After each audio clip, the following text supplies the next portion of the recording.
정치권 소식 짚어보는 아침의 맞수 시간입니다. 윤기찬 국민의힘 법률위 부위원장, 성치훈 더불어민주당 정책위 부의장 나오셨습니다. 안녕하세요. 국민의힘은 주말 동안 대선 경선 후보자 토론회를 마무리했습니다. 일명 죽음의 조라 불린 비조 토론회에선 계엄과 탄핵을 놓고 난타전이 벌어졌습니다. 영상으로 보겠습니다. 한동훈 후보가 내란몰이 탄핵을 선동한 것 때문에 결국 이 지경을 만들었다고 생각을 합니다.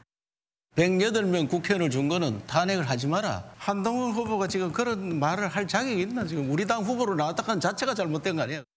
계엄은 반대하지만 경미한 과오일 뿐이라고 생각하는 것은 넓은 의미에서는 계엄 옹호라고 볼 수 있기 때문이죠.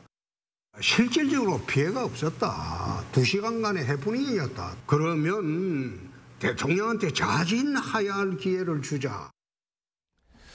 어쩌면 다들 예상했던 구도였을 수 있을 것 같습니다. 탄핵을 찬성했던 한동훈 후보에 대해서 나머지 세 후보의 집중 포화가 쏟아졌는데 어떻게 보셨어요? 저는 예상 외였는데요. 예. 왜냐하면 첫 후보들이 토론 진행 과정을 보면 후보들이 먼저 탄핵이나 계엄을 얘기하지 않았어요. 한동훈 후보가 먼저 얘기를 꺼냈어요. 그래서 아마 제가 보니까 한동훈 후보의 이제 그 갈등 구도를 만드신 것 같은데, 예를 들면 계엄의 옹호냐, 그러니까 탄핵 국면에서 계엄 국면으로 좀 앞으로 갔더라고요. 그러니까 한동훈 후보가 먼저 질문을 던지니까 이제 그다음부터 저런 파상 공세가 있었던 거거든요. 어떤 그 흐름에 있어서 예상외의 흐름이 펼쳐졌다는 그렇죠. 말씀이시죠? 원래는 이제 후보들이 먼저 얘기를 꺼낼 줄 알았는데 다른 후보들이 한동훈 후보가 먼저 얘기를 꺼냈더라고요. 그래서 약간 좀 한동훈 후보가 의도한 바가 없지 않아 있다. 그러니까 갈등 구도를 선명하게 하려고 했던 것이죠. 그러나 어쨌든 개인적으로 보면 전체적으로 당에는 마이너스다. 이게 이제 계엄 옹호냐, 뭐 탄핵 옹호냐, 탄핵 찬성이냐 반대냐라고 하는 것은 이미 지나간 것이고 앞으로 이것을 어떻게 극복해서 우리가 정권을 유지하느냐의 문제, 뺏기지 않느냐의 문제인데 다소 좀 마이너스적인 토론이 아니었나 개인적으로 그렇게 생각합니다. A조 토론회, 그러니까 B조가 죽음의 조로 불린 반면에 A조의 경우에는 좀 뭐 어떤 흥행이 좀 덜할 것이다 이런 예측이 있었지만 그와 달리 어떤 김문수 후보와 탄핵을 찬성했던 후보들 간의 어떤 설전들도 굉장히 볼만했습니다. 어떠셨어요? 그 A조도 마찬가지로 안철수 후보가 먼저 이 탄핵과 관련된 이슈를 꺼냈고, 그렇게 된 이유가 저는 양쪽 다 A조, B조 다 마찬가지라고 생각합니다. 뭐냐면은 탄핵에 반대했던 분들이 조기 대선 국면으로 넘어간 이후에 본인들의 입장이 약간 톤 다운돼 있었거든요. 그러면서 약간, 왜냐하면 아무래도 본선을 정말 생각한다면 중도층의 확장성도 보여줘야 되고, 그렇다면 좀 강성한 목소리보다는 유연한 모습을 보여줘야 되기 때문에 탄핵에 관련돼서도 조금 이전과는 다른 모습을 좀 보여줬었습니다. 그렇기 때문에 아마도 경선 토론 과정에서 안철수 후보라든지 한동훈 후보 등이 탄핵에 반대했던 분들의 입장을 다시 재확인하려는, 그러면서 본인들의 차별성을 좀 부각시키려는 그런 전략으로 좀 봤고요. 그렇기 때문에 김문수 후보도 역시 어쩔 수 없이 탄핵 반대 입장을 다시 재확인하면서 민주당 때문에 어쩔 수 없던 것이다. 민주당이 사실상 탄핵을 유도했다라는 과거의 발언을 다시 되풀이할 수밖에 없었던 것 같습니다. 홍준표 후보가 한동훈 후보에게 키높이 구두 질문을 꺼내들면서 인신 공격성 질문이다 이런 비판이 일고 있는데, 이 질문은 좀 어떻게 들으셨습니까? 저건 조금 맥락 없는 질문이었거든요. 제가 그 토론 프로그램을 다 봤는데 저 질문을 왜 했는지 이유가 이해가 안 되는 부분이고, 저 부분이 글쎄 유권자들의 관심 사항도 아니고 토론회에서 후보자가 꺼낼 만큼 그런 품격 있는 질문도 아니었어요. 저 부분은 글쎄 홍준표 후보답지 않은 질문이었고, 상당히 이게 토론회 과정을 좀 시시하게 만드는, 유치하게 만드는 그런 질문이었다는 생각이 듭니다. 그리고 하나 더 보태면, 사실은 이제 저희 당 후보들끼리 공방에서 탄핵 찬반은 할 수 있어요. 그런데 계엄을 옹호했다는 사람은 우리 당에 별로 없어요. 이 계엄이 부적절했다라고 다들 평가하고, 다만 탄핵의 경우에는 이제 어떤 전략적인 판단을 해야 된다는 취지였는데, 마치 우리 당이 계엄을 옹호한 것처럼 발언하는 분의 입장도 저는 도저히 이해가 하기가 어려워요. 이 당 전체가 마치 민주당의 시각으로 민주당이 그러는 거 아니겠어요? 지금 계엄을 옹호한 정당이라고 하는데 국내심은 계엄을 옹호한 정당이 아닙니다. 뭐 불가피했다. 그러니까 그 배경적 사실이 있다는 그런 사실에 대해서는 인정을 하지만, 계엄이 부적절했다고 하는 정당에 대해서 스스로 계엄을 옹호한 정당 아니냐, 옹호한 것 아니냐, 이런 식의 멘트는 저는 상당히 부적절하다.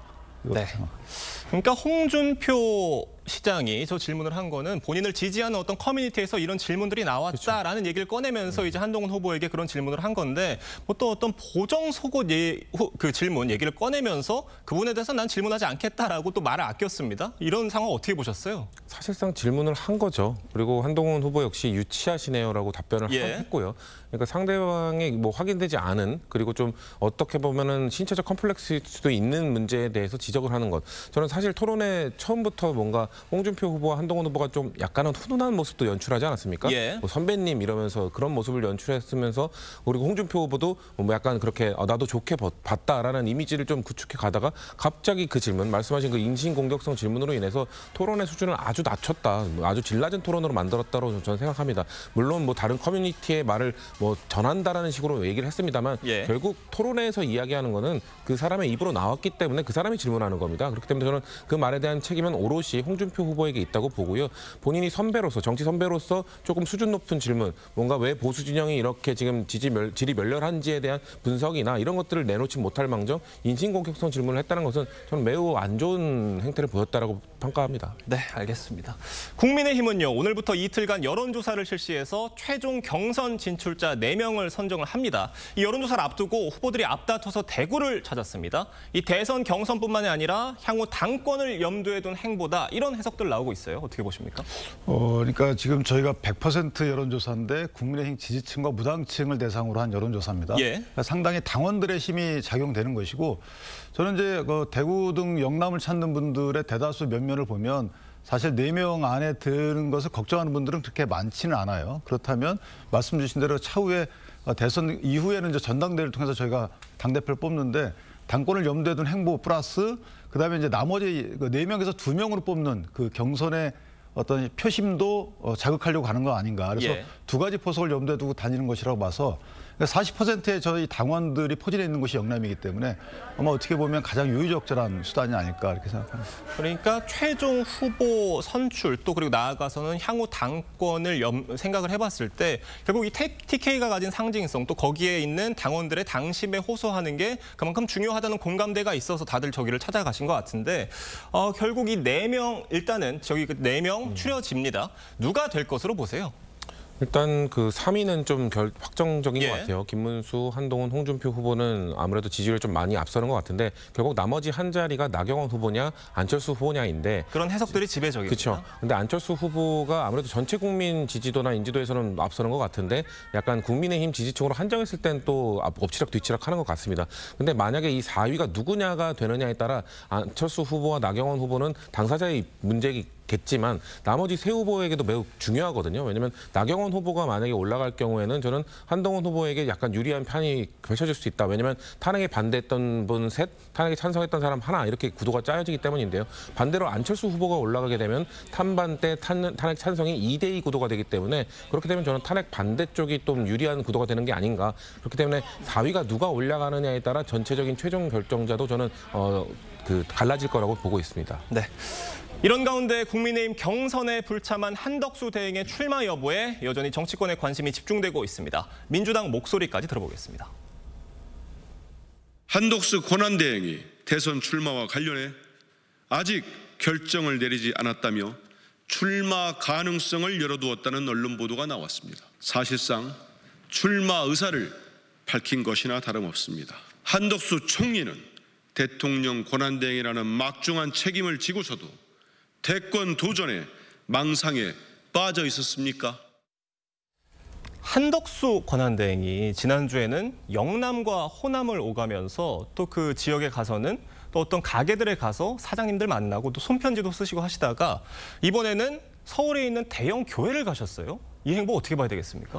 그러니까 아마 그 대선 시즌이니까 그 행보가 이제 대선 행보가 아니냐는 시각을 보일 텐데 뭐 그렇게 볼 수도 있고 또 다르게 보면 일반적인 행보일 수 있어요. 총리실에서는 교회 가는 것은 주로 이제 가곤 했던 교회다라고 얘기를 하고 있죠. 그렇게 설명을 하고는 있습니다. 또 하나는 이제 트럼프 대통령과의 통화에서 이제 질문에 대한 답하는 과정, 그다음에 영국 매체와의 인터뷰에서 답하는 과정인데 사실 어떻게 보면 지금 이제 관세와 관련된 협상 국면이기 때문에 협상의 지렛대를 가지려면 어느 정도 나는 다음에 대통령이 될 수도 있는 사람이다라고 해서 그래야지만 트럼프 대통령이 협상의 상대방으로 인정할 거 아니겠어요? 그런 전략적인 행보일 수도 있는 거예요. 그래서 경우의 수는 여러 가지이기 때문에 물론 대선에 관해서 본인의 의도가 있을 수 있죠. 그런데 그럴 수도 있고 또 하나는 본인의 국정 운영의 동력을 확보하고자 하는 것일 수도 있기 때문에 저는 5월 3, 4일이면 다 이미 결정될 거라서 저거 갖고 민주당에서 저렇게 논평까지 내거나 대변인이 말씀하실 건 아니다라고 생각합니다.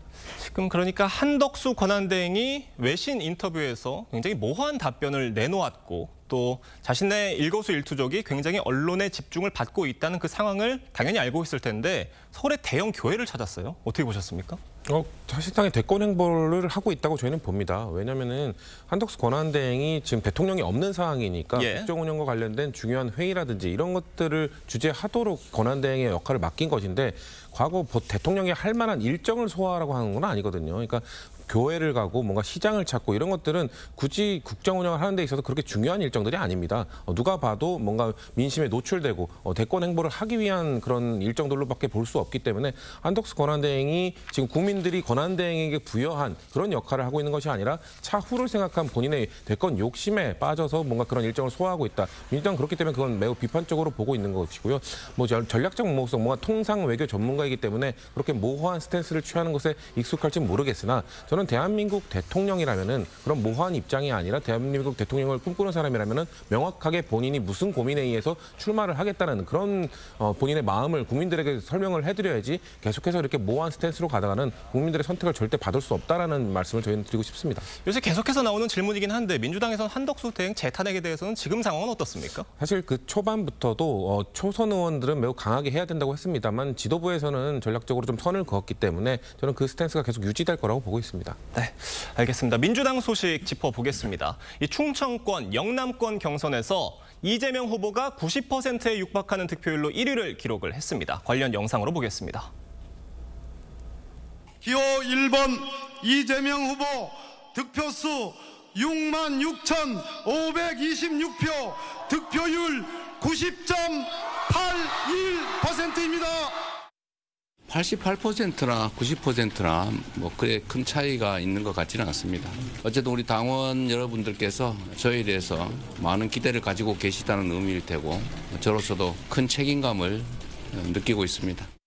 힘들게 민주당 당원으로서 걸어왔던 그분들의 땀과 눈물이 배어있는 표라고 생각합니다. 남아있는 경선 기간 이제 시작이라고 생각합니다. 앞으로 남은 호남 또 수도권 경선에서 우리 당원 동지 여러분 마음을 얻도록 노력하고 또 일반 여론조사에서도 좋은 결과를 내서 이변 없이 이재명 대표의 독주 체제가 이어지고 있는 이 상황 어떻게 평가하세요? 저는 이제 이재명 대표가 만들어 오신 거죠. 예를 들면 경선 룰도 갑자기 바꿨잖아요. 그리고 TV 토론에도 이전과 달리 2번만 하기 때문에 나머지 후보들이 본인들이 어필할 수 있는 기회가 없었어요. 그러니까 왜 이렇게까지 하는지에 대해서 당연히 이재명 대표가 선출될 것은 상당한 확률이었는데 그럼에도 불구하고 왜 이렇게까지 하느냐. 예를 들면 국민의힘을 반면교사 삼았을 수도 있죠. 만약에 이재명 대표가 대통령 후보로 선출이 되고 대통령에 당선된 이후에 그 당시 만약에 이제 그렇게 되면 이제 민주당이 여당이 되잖아요. 여당 내 분열이 어떤 국정의 발목을 잡는지에 대해서 쭉 봐왔죠. 그렇기 때문에 이재명 대표는 여당이 발목 잡지 않는 그 방책도 마련한 거다라는 생각이 들고 저렇게 되면 김동연 후보하고 김경수 후보의 경우에는 다음 당에서 헤게모니 잡기가 굉장히 어려워집니다. 그럼 또 당권 갖고 뭐 이재명 대표의 영향력이 커질 수밖에 없는 것이고 그렇게 되면 국정이 당도 일원화, 이재명 대표의 일원화가 되고요. 의회는 당연히 뭐 당에 일어나면 의회의 일원화가 되는 것이고 국회. 그다음에 이제 대통령은 이제 행정부는 또 이재명 대표 갖고 이게 이제 권력 분리 원칙이 허물어지는 꼴이 되는 거죠. 그래서 이런 상당한 표수의 성공은 저는 개인적으로 보면 안 좋을 수도 있어요. 견제 심리를 자극하는 부분이 있을 수도 있고 역대로 보면 김대중 대통령과 노무현 대통령도 사실은 저렇게 압도적인 표 차이로 후보자가 됐지만 본선에서는 어려움을 겪었어요. 김대중 대통령도 1.7%로 이기신 걸로 기억이 되고 노무현 대통령은 2.5%로 신승하셨단 말이죠. 그러니까 이것이 국민의 견제 심리를 자극할 여지도 없잖아 있다 이렇게 봅니다. 그러니까 이재명 대표의 독주 체제의 배경에 이번 순회 경선의 지역도 과거보다 줄였고요. TV 토론도 2번만 하기로 했습니다. 그러니까 다른 후보들이 자신들을 어필할 기회가 굉장히 적은 이번 경선이다라는 평가인 건데 어떻습니까? 사실 룰도 그렇고 방식도 그렇고 아쉬운 부분은 많습니다. 왜냐하면 TV 토론을 늘린다고 해서 그리고 지역 경선을 좀 더 쪼개서 많은 횟수로 늘린다고 해서 이재명 후보에게 절대 불리한 게 없거든요. 어떤 방식으로 하든 이재명 후보가 압도적 지지를 받을 것은 다 예측할 수 있는 일이었습니다. 그렇기 때문에 다른 두 후보가 이 주장을 했던 조금 더 다양한 목소리, 조금 더 많은 토론을 하고 싶다라는 그런 방식들을 저는 받아들여줬으면 좋겠다라는 아쉬움이 있기 때문에 말씀하신 것처럼 지금 민주당을 지지하지만 아직까지 이재명 후보나 우려를 갖고 계신 분들 여전히 조금 존재하거든요. 그런 분들의 표심을 본선까지 이어가게 하기 위해서는 경선 과정에서 결국 그런 분들의 마음을 돌려줘야 됩니다. 돌려내야 됩니다. 근데 그러기 위해서는 말씀하신 것처럼 좀 더 많은 토론 그리고 군수 후보들의 목소리를 담아냈었어야 되는데 아쉬움이 있습니다만 남은 지금 정해진 일정 속에서 그걸 녹아내기 위해 노력을 해야죠. 예. 지금 윤기찬 변호사님께서 앞서 잠깐 말씀을 해주셨는데 김대중 전 대통령의 경우에도 본선에서 굉장히 쉽지 않은 싸움이었다라고 말씀해 주셨잖아요. 그렇기 때문에 이제 후보들이 노리는 게 결국 컨벤션 효과라는 그런 어떤 지지율 상승 효과인데 이렇게 경선이 엎치락 뒤치락하는 장면 없이 너무 독주체제로 달리다 보니까 그런 컨벤션 효과를 좀 노리기 어려워졌다 이런 분석도 있더라고요. 어떻습니까? 그러니까 압도적 승리는 뭐냐면 예. 힘으로 다 상대방을 제압했다는 인상을 주거든요. 그리고 상대방들이 요구하는 여러 가지 룰 변경이나 그다음에 뭐 경선 절차에 대해서 뭐 여러 가지 이의 제기하는 거, 그다음에 여론조사 업체에 대해서도 이의 제기를 했는데도 불구하고 그대로 가잖아요. 그러니까 경선 후보자들이 약세임에도 불구하고 그 후보자들의 요청을 하나도 받아들이지 않는 거죠. 그렇게 되면 그 해당 경선 후보자를 지지했던 분들은 사실은 이제 투표장으로 안 나갈 가능성이 커진 거고, 그것은 컨벤션 효과를 떠나서 당내 결속은 강화되는데 당내에서조차 투표율이 떨어질 가능성이 있는 거죠. 그래서 이번에 이후에 이제 발표될 여론조사 결과를 봐야 알겠지만 어쨌든 이재명 대표나 민주당 입장에서 보면 그 부분을 걱정해야 될 부분이 아닌가 이렇게 생각이 듭니다. 결국 이런 본선에서의 이재명 대표 독주 체제가 경선에서의 독주 체제가 결국 본선에선 독이 될 거다 이런 우려들이거든요. 어떻습니까?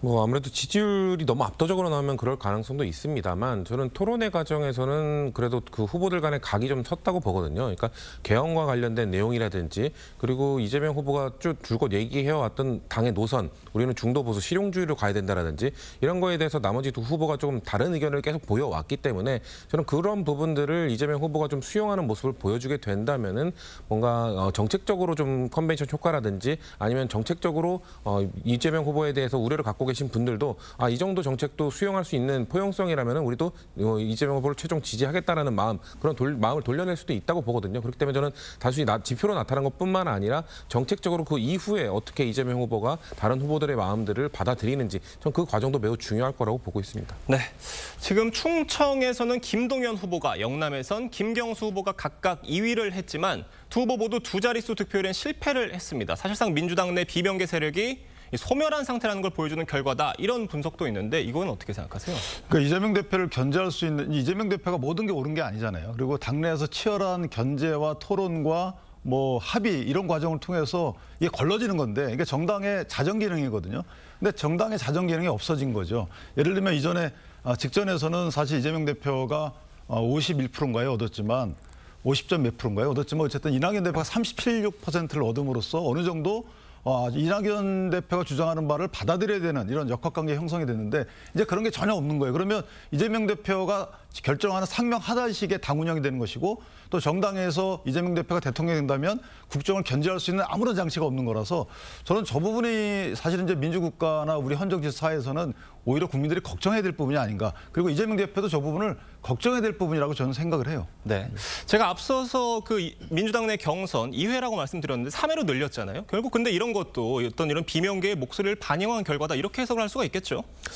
아니요, 근데 많이 충분히 반영되진 못한 것 같습니다. 예. 룰 세팅부터 해서 경선 방식 모든 거에 있어서 비명계가 주장했던 내용들이 많이 반영되지 못했어요. 사실 그렇다고 해서 뭐 이재명 후보가 그거를 주장했기 때문에 됐냐 이것도 아니거든요. 사실 룰 세팅이나 모든 방식은 그 당 선관위에서 결정을 한 것이기 때문에 예. 이재명 후보 역시 그런 거에 대한 질문을 받았을 때 내가 이 목소리를 낼 위치에 있지 않다라고 했기 때문에 저는 그렇기 때문에 당에서 조금 더 전략적으로 그런 후보들을 위한 목소리를 좀 더 담아내주는 게 필요하지 않았을까라는 아쉬움이 여전히 있습니다. 네, 지금 일각 민주당에선 두 후보의 단일화가 그나마 경선판에 영향을 줄 수 있지 않겠냐 이런 주장도 있는데 이 단일화 가능성은 없는 건가요? 저는 없다고 봅니다. 왜냐하면 단일화를 했을 때 뭔가 시너지 효과가 난다든가 유의미한 결과를 낼 수 있을 때 단일화를 고민하는 건데 결국 두 후보는 이후에 대선 경선 이후에 본인들의 정치적 행보를 위해서 지금 경선을 뛰고 있는 것이기 때문에 저는 지금의 지표는 약간 낮게 나오고 있습니다만 이번 주 말에 나오는 그 국민 여론조사가 저 또 50%가 있지 않습니까? 거기서는 이 두 후보가 지금 당신보다는 조금 더 많은 득표를 할 거라고 봅니다.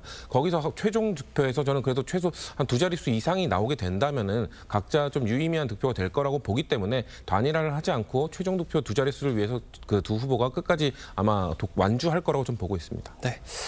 이재명 후보 같은 경우는요. 몸을 낮춘 그러니까 로키 전략으로 선거전에 임하고 있다. 이런 분석들이 나오고 있습니다. 그러니까 경선 후보에 대한 공격도 거의 없고 어떤 민감한 질문은 의도적으로 좀 꺼내지 않는 거 아니냐. 이런 분석인데 어떻게 보세요? 이제 몸조심하는 전략이신 것 같은데 경선 후보들에 대해서 뭐 강압박을 할 이유가 없죠. 이미 이제 거의 이긴 상태이기 때문에 그러니까 필요한 상황이 아니기 때문에 로키 전략을 구사한다는 겁니다. 만약에 필요한 상황이 되면 또 전략 수정을 하실 걸로 여겨지고 예를 들면 지금 뭐 국정 관련된 여러 가지 로키 전략이다 이렇게 평가하는 건 이런 것이 지금 입법과 관련돼서는 그렇지 않아요. 반도체 특별법안도 신속 처리 안건을 올렸잖아요. 그러니까 그렇게 국내심에서 반대하고 민주당에서 일부 또 다른 의견이 나오는 법안임에도 불구하고 그렇게 가고 계시고 그러니까 여러 법령에 대해서 태도를 보면 이재명 대표가 아직 국정 기조를 바꾼 것이 아니다. 뭐 공약은 여러 가지 내시고 있고 인터뷰에서 여러 말씀을 하고 계시지만 그 성장 전략이나 뭐 대미 외교 이런 측면에서의 기조 변경은 아직까지는 아니다. 왜냐하면 법안에 대한 태도가 그렇지 않거든요. 그래서 그것은 이제 민주당의 전체적인 입장을 보고 이재명 대표 나중에 솔직히 대통령 돼서 어떤 행동을 하실지 저희는 아직 잘 모르겠어요. 네, 알겠습니다. 오늘 두 분 말씀은 여기까지 듣도록 하겠습니다. 감사합니다.